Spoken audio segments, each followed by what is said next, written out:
All right, so yesterday there were all these articles and tweets and things about how in iOS 11 in Control Center, when you toggle Wi-Fi and Bluetooth off, they don't really turn those Wi-Fi and Bluetooth radios off in your device.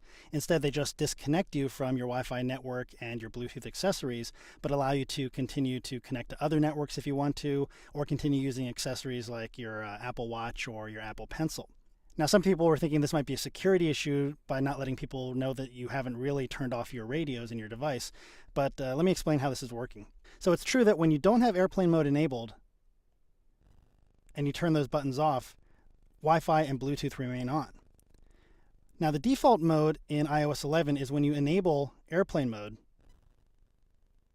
Wi-Fi and Bluetooth stay on. Now, this is actually a convenience because this turns off your cellular antenna, allowing you to comply with FAA regulations on a plane, but also allowing you to connect to the in-flight Wi-Fi network if you want to, without having to toggle your Wi-Fi back on.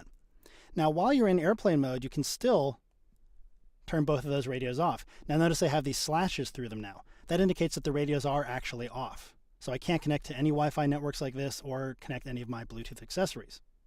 Now, the cool thing about this is airplane mode actually remembers your settings here.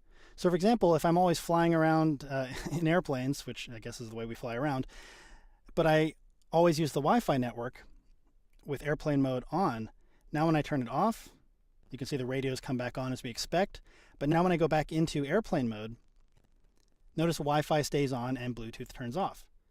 So this is a pretty cool way this is working now. And you can always tap the buttons again to customize how they work. And your phone will always remember the settings that you last applied to airplane mode. So the important thing to remember here is that when you're not in airplane mode, you can't actually turn off those radios unless you go into your settings and turn off the radios from here in Wi-Fi and Bluetooth settings. But if you are in airplane mode, you can toggle to turn those radios off. And again, airplane mode will remember the settings that you last used. All right, so hopefully that brings a little bit of clarification to how airplane mode and the Wi-Fi and Bluetooth toggles in Control Center in iOS 11 really work.